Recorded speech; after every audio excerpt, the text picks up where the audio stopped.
සාමාන්‍ය ෆිසික්ස් වල අපිට කිසිම කොටසක් මග ඇරලා යන්න බෑනේ. ඒ කියන්නේ මේ කොටස කරන්නේ නැහැ මං ඊළඟ කොටස ඉඳන් කරනවා. එහෙම බෑ. මොකද හිතන්න කවුරු හරි රේඛී ගම්‍යතාවක කොටසක් ඇතෑරලා ඊළඟට යනවා භ්‍රමණ චලිතයට.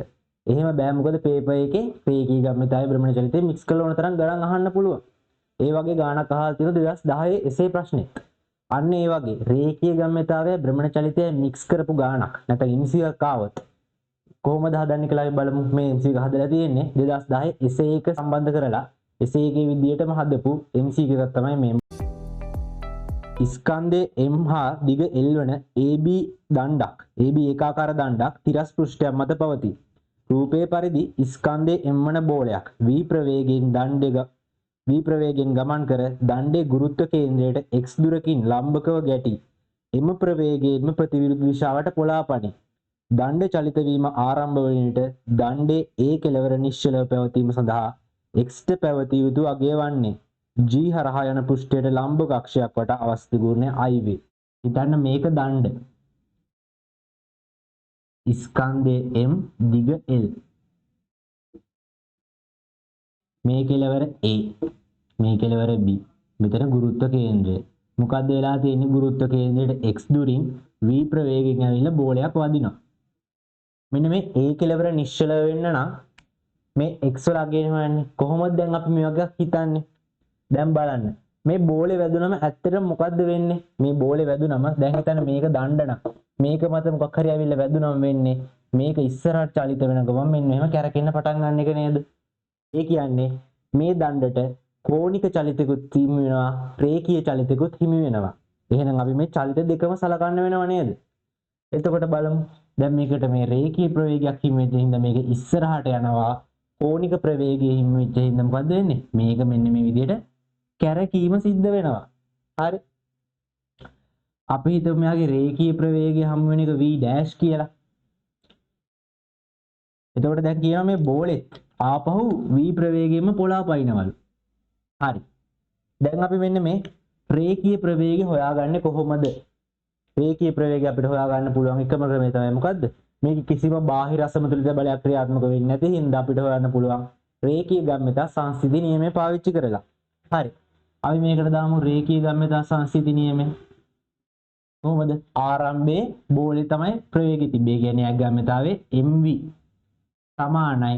ආපහු වැදුනට පස්සේ මෙයා මේ පැත්තට හිම ප්‍රවේගයෙන්ම පොළාපයින්න ඍණ mv ධන මෙයාට හිමි වෙන ප්‍රවේගය v' යන් mv'. එතකොට අපිට එනවා 2mv සමානයි mv' v' එනවා 2v කියලා. ඒ කියන්නේ මෙයාට 2v රේඛීය ප්‍රවේගයක් හිමි වෙනවා. දැන් අහන්නේ ආරම්භයේ මෙන්න මේ A කෙළවර නිශ්චලව පවතින නම් x ට පවතින දුර. ඒතර A කෙළවර නිශ්චලව පවතිනවා කියන්නේ මොකද්ද? දැන් මෙන්න මේ 2v ප්‍රවේගය කියන එක මේ දණ්ඩේ හැමතැනටම හිමි වෙනවා නේද මෙහෙම. මෙන්න මේ වගේ දණ්ඩේ හැමතැනටම ඉස්සරහට රේඛීය ප්‍රවේගයක් හිමි වෙනවා. මේතෙන්ටත් 2v ප්‍රවේගය හිමි වෙනවා. එහෙනම් A කෙළවර නිශ්චල වෙන්නම් මොකද්ද වෙන්න ඕන? මෙන්න මේ හිමි වෙන රේඛීය ප්‍රවේගයට සමාන ප්‍රවේගයක් මෙන්න මෙයාගේ භ්‍රමණය වීම හින්දා මෙයාට ස්පර්ශය ඇති වෙන්න ඕන. මොකද්ද? මේ A කෙළවර නිශ්චල වෙන්න නම් මෙයාට මෙන්න මේ රේඛීය චලිතයේ හින්දා හමු වෙන ප්‍රවේගයට සමාන හා ප්‍රතිවිරුද්ධ ප්‍රවේගයක් මෙන්න මෙයා භ්‍රමණය වීම හින්දා ඇති වෙන්න ඕන. ඒ කියන්නේ මොකද්ද? A කෙළවරේ ස්පර්ශී ප්‍රවේගයක් 2යි වීම විය යුතුයි. තේරුණා නේද? ඔන්න ඔය විදිහට හිතුවොත් අපිට MCQ එක ගාන කරන්න ලේසි නේද? හරි. දැන් කොහොමද හිතන්නේ? දැන් අපි රේඛීය චලිතය සැලකුවා. දැන් කොහොමද මේ x හොයාගන්නේ? අපි මේකට දාන්න ඕන කෝණික ගම්‍යතා සංසිද්ධි නියමය. කෝණික ගම්‍යතා සංසිද්ධි නියමය. හරි. ආරම්භයේ කෝණික ගම්‍යතාවය කාටද තියෙන්නේ? මෙන්න මෙයාට ගෝලෙට. කීයද? දැන් මෙයා කෝණික චලිතයක් නැහැ කියලා හිතෙන්නේ. හැබැයි ගුරුත්ව කේන්ද්‍රයට කෝණික චලිතය සැලකුවොත් මේ බෝලෙට කෝණික ප්‍රවේගයක් තියෙනවා. නැත්නම් කෝණික ගම්‍යතාවයක් තියෙනවා. ඒතර කොහොමද හොයන්නේ?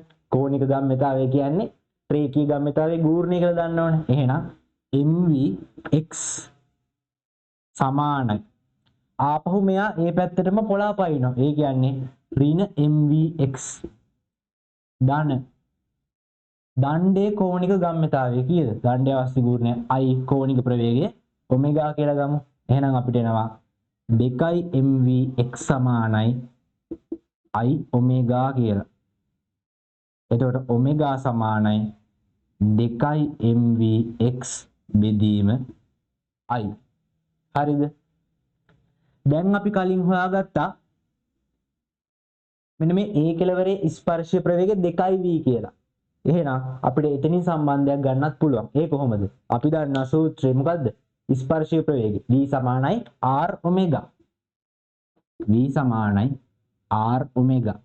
එතකොට මෙයාගේ ස්පර්ශීය ප්‍රවේගය a ට දාමු. a ගේ ස්පර්ශීය ප්‍රවේගය කීයද? 2v. අරය කියන්නේ දණ්ඩි ගුරුත්ව කේන්ද්‍රය ඉඳන් a ට තියෙන දුර. කීයද? l බෙදීම 2යි. ඔමේගා ඇවිල්ලා තියෙනවා 2 mvx බෙදීම i. 2 mvx බෙදීම i. දෙකට දෙක කැපෙනවා. එහෙනම් x ට සූත්‍රයක් ගන්න පුළුවන් අපිට කොහොමද? තව v ට v කැපෙනවා. එහෙනම් x ට එනවා 2i බෙදීම ml කියලා. ඔන්න ඔය විදිහට අපිට කෝණික ගම්‍යතාවයයි රේඛීය ගම්‍යතාවයයි සම්බන්ධ කරලා ඕන වෙලාවක ප්‍රශ්න අහන්න පුළුවන්. මේ විදිහට නෙවෙයි ෆිසික්ස් වල ඕනම සම්බන්ධ කරන්න පුළුවන් කොටස් ගොඩක් තියෙනවා ඔන්න ඔය විදිහට. ධාරා විද්‍යුතේ චුම්බක ක්ෂේත්‍ර. ඔය වගේ ඕන එකක් සම්බන්ධ කරන්න පුළුවන්. ඒ හින්දා අපි කිසි කොටසක් මග අර ගන්න හොඳ නැහැ. එහෙනම් මේ වගේ MCක් ආවොත් එක්සෑම් එකට ආවොත් හිතන විදිහ තේරුණා නේද?